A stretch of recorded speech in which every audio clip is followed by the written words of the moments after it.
Kambabuulire mu lutalo olw'okujjako na kyemalira buli muntu alina kyakolanga kikuba Museveni kyanirize ne bw'oba tokolagana nakyo gwe twala engeri gy'oyagala okuzannyamu ebyobufuzi byo gwe manya nti eyo yenzannyayo kubanga luno lugendo ate gwagamba nti gwe abantu oyagala bazannyeyo we tebagenda tosobola kuzannya Museveni mu direction yemu n'omuwangula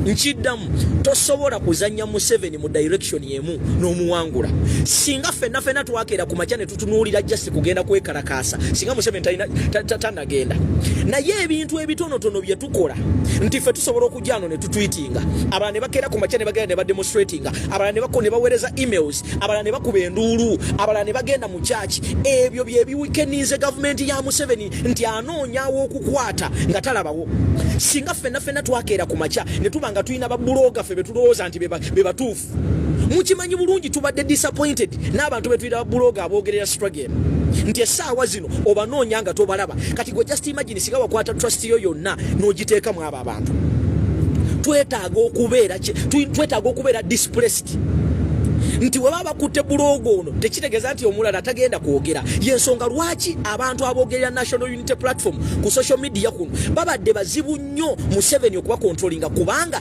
tebalina na board we basisinkana era nawulirako omugwagwa omwe yali atandise ng'agamba twetaaga gundi yes twetaaga okubeera obumu ne tufunayo time ne tutuulanga ba bloggers sagana kumpita blogger twetaagayo time ne tutuula ng'abantu abajja kuno okumotivatinga abantu naye nze nina ekintu kyessawagira sibeeranga kaawo ne nga nti mpagire mbu batuteeke mwambuleera nze tebanteeka mwambuleera kubanga ntuyinza okubeera omwo tomanyaani mulabewo oyinza okukola audio ng'omanyi oyogera ne banno naye ne bakwata audio eyo ne bagitwala awalala ate neekuviirako obuzibu so nze njagala nnyo ensamba baide kambabuulire National Unity Platform it has existed because it is very hard to identify amaanyi gaayo gali luddawa.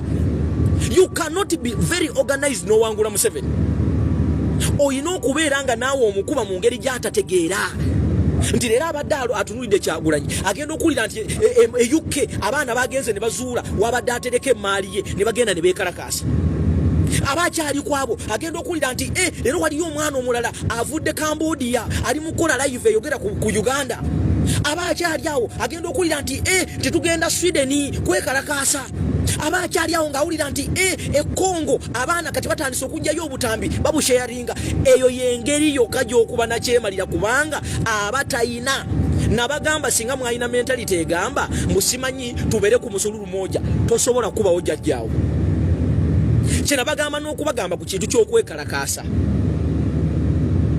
You don't wake up one morning n'ogenda ku street mulekerawo okuloota nga mutambula You need to be smart. You are dealing with somebody who has been entrenched in power for 40 years. Museveni abadde buli mu government yegudde.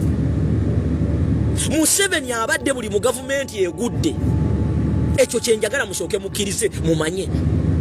Museveni abadde buli mufo ebyenkizo nga tannajja mu buyinza. Museveni yali asobola okusigala mu government ziri kubanga yali mu government ng'ali mu bifo eby'amaanyi. Naye mu ekizibu kye muyina mu abantu abakayingira struggle oyagala nga bwe tugenze mu kalulu enkeera tujjeko Museveni. You are fighting with somebody aina system, aina RDC, aina DPC, aina DISO, aina GISO, aina FUSO, aina buli kimu goyina kasaale naye tosobola okukozesa akasaale ako n'okuba ayina emmundu kasita obeera smart. Ngenda nendaba abantu nga baga tugende ku street ekintu ky'okwogera tugende ku street kyangu nnyo naye njagala kubuuza ekibuuzo njagala naawe okyebuuze. How far are you willing to contain the battle on street? Oli willing okusitula abantu okugenda ku street naye nga si Kampala yokka yegenda okuteekawo embeera? Because the moment wolooleza nti Kampala yokka yeyina okusituka awo Museveni aba afunye center wasobola obbakuba mwenna n'abateeka wansi. Naye bwe tubanga tugenda kwekalakaasa okwekalakaasa at least ekitone nnyo kulina okubeera mu districts ezitasukka wansi ezitakka wansi wa 10 oba 10 oba 2 tonna building capacity eyo ogamba omuntu tigenda ku street. Obadde okimanyi nti singa tukeera kale katugeze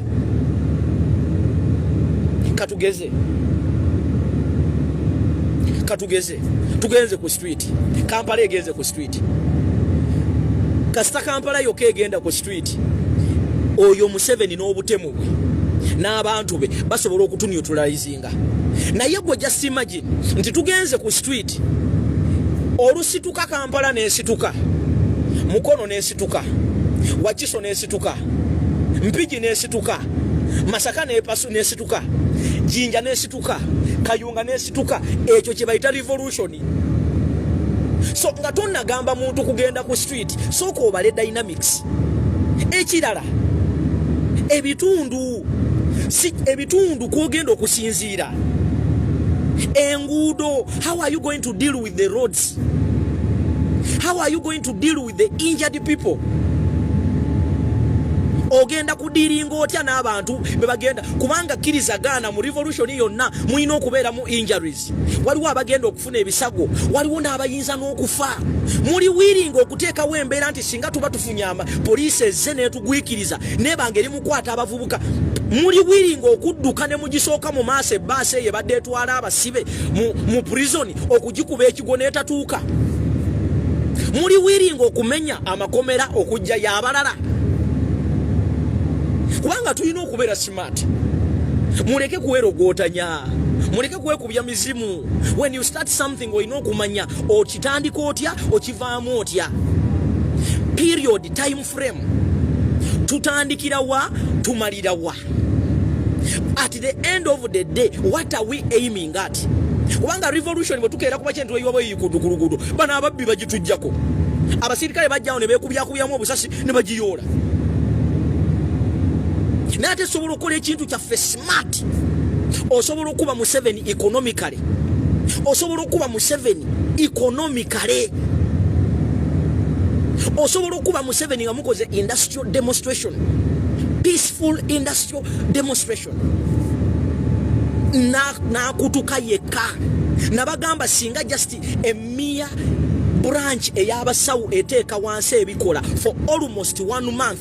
Over 2 weeks, over 3 weeks, eno government yebegenze kubanga kirizagana buli mwamaje buli muntu akola mu security aina abantu be abalwala buli lunaku. Tewali musirikale ne bwaba musiru asobola okulaba mukyala we nga ali wali ali mu kwesika. Abasawo bali mbaganyo bataddewo embeera ne batabaako kye bakola. Tuyina ebintu bye tusobola okukozesa peaceful ways enyangu ennyo. Okukeera kumakya ne tuba nabagamba wano obuntu obutonotono bwe tulina okuteeka mu nkola. Go just imagine mugamba mwagala enkyukakyuka. Muli wiringa okusiba kasente kammwe abali mu diaspora for almost one month. Abadde aweereza miliyoni emu n'otandika okuweereza emitwalo 10 just gyakulyako. Are you willing to do it? Oli wiringi gwe gwenjogera naawe? Oli wiringa okuzira ennyama y'abasajja bano?